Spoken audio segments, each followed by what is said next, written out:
There's a line that cuts deep when spoken by someone you believed in. I'm staying at Aprilia for 2026. Not because of what he said, but because of how it all came to this. Let's not sugarcoat it. When Jorge Martin raised that silver trophy in Valencia, stood on top of the world as the 2024 MotoGP World Champion, and declared with fire in his voice, "I will take this #1 plate and wear it with pride at Aprilia," we felt something shift in the universe. He was supposed to be the renegade, the defiant son cast out by Ducati, the underdog who took hell and turned it into fuel. He wasn't just racing with rage, he was racing with a vendetta. And damn, he made it look beautiful. But now, we're staring down a version of him that feels like a corporate press release in human skin. Polished, tamed, contractually boxed in. A rider forced into loyalty, not born from honor, but because the rulebook cornered him. And it hurts, because we were with you, Jorge. All of us who felt what you felt after Ducati blindsided you for Marquez. All of us who saw that fire burn through every corner in 2024. All of us who stayed when things went to hell this year. All of us who thought you were different. But today, in that Brno interview, it wasn't the champion we saw. It was the clause. Let's break this down. Every step, every fracture, every contradiction. Because this ain't just another transfer saga. This is the anatomy of a fall from grace. Chapter 1. The Promise of a War? June 4th, 2024. The bomb dropped. Jorge Martin signs with Aprilia. The same week, Ducati rolled out the red carpet for Marc Marquez. Here's the thing. Martin didn't just lose a factory seat. He lost the crown while wearing it. He had won the damn title on a GP24, factory-supported, but still a satellite bike, running out of Pramac, not red. That matters. Every inch of that title was carved in blood. And how did Ducati thank him? By choosing the better story. Marquez. Martin's response was pure fire. I will win the championship with Ducati and show them my worth and take the #1 plate to Aprilia. That wasn't PR. That was vengeance in HD, and he made good on it. He took the GP24 and burnt the grid down, took no prisoners. Every race was a trial by combat. Every podium was a middle finger to Bologna. And when he crowned himself world champion, when he bolted the #1 plate to the nose of the Aprilia RSGP, it wasn't just a statement. It was a war declaration. We bought it. Every damn word. Chapter 2. The crash that opened the cage. Then came 2025. The fairy tale ended the second he hit the tarmac at Sepang. That high side? It wasn't just brutal, it was surgical sabotage by fate. Right hand busted, left foot broken. And before the bones could heal, another training crash cracked him again. Scaphoid, radius, both hands, both feet in pieces. 20 fractures, one start in Qatar. That's it. The champion reduced to a hospital bed. The warrior stitched back together like Frankenstein. He spoke about it later. How only his dad, his girlfriend, and he knew the darkness he walked through. How he questioned everything. His future, his relevance, his worth. Those weren't just scars, they were emotional landmines. And here's where the story turned from painful to political. Chapter 3. The clause becomes the villain. There was a line in that contract. 6 races. Performance clause. Fail to meet the benchmark, and the door opens. But how do you measure performance when the man can't even walk? That's what Jorge and his manager, Albert Valera, clung to. That if the clause was tied to performance, and Martin couldn't perform due to injury, then he should be free. And they tried it. Pushed Aprilia, argued, begged, threatened. Aprilia said no, hard no. That contract was bulletproof. The kind of deal where you don't get to walk just because life went sideways. Aprilia had the receipts, the backing of Piaggio, and something else Jorge hadn't calculated. Dorna. Chapter 4. Espeleta enters the chat. When Carmelo Espeleta speaks, the paddock listens. He wasn't subtle. He didn't dress it up. We will not accept entry to the championship from anyone who does not respect their contract. Either you find an agreement or the court decides. That was it. The final nail. Any fantasy of Honda swooping in with a suitcase of money? Dead. Any belief that Aprilia would blink first? Buried. Jorge Martin was locked in. His fire, his freedom, his fate, everything was boxed into a document he once signed in good faith. He was trapped.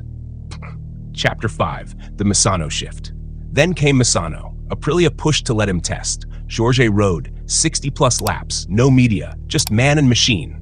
And suddenly, the vibes changed. He saw what Bezzecchi had done with his bike, that Aprilia wasn't the struggling underdog of old. Bezzecchi had turned it into a podium killer, a Silverstone winner. And Jorge? He wasn't stupid. In Brno, he said it himself. I'm not an idiot. I can see the potential. Aprilia is doing a fantastic job. But here's the thing.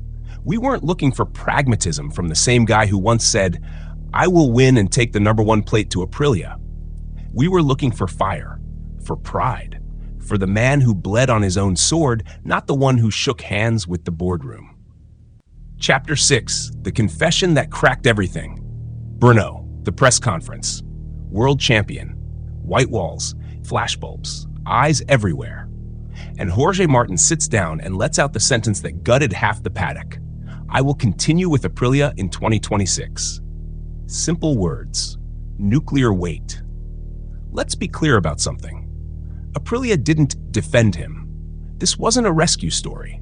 This wasn't a team saving their broken champion, no. They were ready to drag this entire war into court. They didn't protect his title. They protected their contract. They didn't keep the #1 plate alive for him. They kept it brought in their garage, whether he was on the bike or not. This wasn't loyalty. It was legal warfare. It was business, cold and surgical. Martin said it himself. They fought for their rights. Aprilia never blinked, never backed down, and they did not hand out sympathy. So when Jorge, sitting on that stage, painted this picture of mutual respect, of mending fences and rebuilding, it felt artificial, like the script changed mid-season, and we weren't told. We were expecting fire. What we got was peace talks, and that's when the betrayal hit hardest. Not because he stayed, but because the warrior who once scorched the earth for his pride folded into a press statement. Chapter 7. Trust is a fragile thing. Here's the truth. We don't hate Jorge Martin. We loved him. That's why it hurts.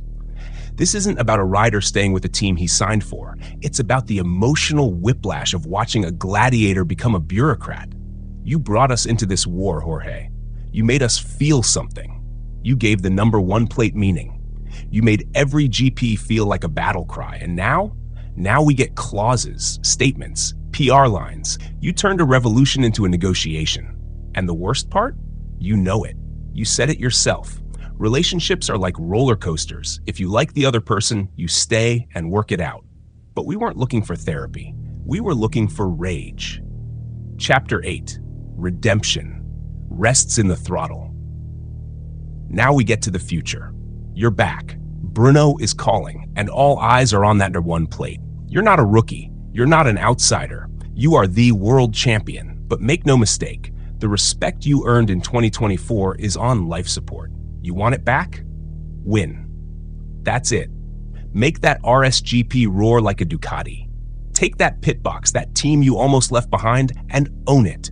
Outshine Bezzecchi. Humble the factory Ducatis. Remind the world why you deserve the red seat in the first place. Because right now, nobody cares what your clause said. They care what your throttle says. Chapter 9, final words from the fire pit. This isn't a hit piece. It's a eulogy for what could have been. It's rage forged from disappointment. It's pain voiced from passion. We believed in you, Jorge. We defended you. We stood by you. And you gave us a press conference. So don't expect cheers at Brno. Expect silence. Let your riding change that. Because we're watching. Every lap, every corner, every moment. The track doesn't care about interviews. The stopwatch doesn't care about contracts. And history sure as hell doesn't care about clauses. Only wins matter now. And here's the real kicker. Ducati made the right call. They saw the killer instinct. They picked the Godfather, Marc Marquez. The man rides like he's dreaming, like he's in a trance with the machine. Eyes closed, he'll still hit every apex. Muscle memory alone. That's what he's shown us in 2025. You want to prove something, Jorge? Don't do it for Ducati. They've already moved on. They're dancing with the devil in red. You can't touch that. Do it for yourself. Prove you're still champion material.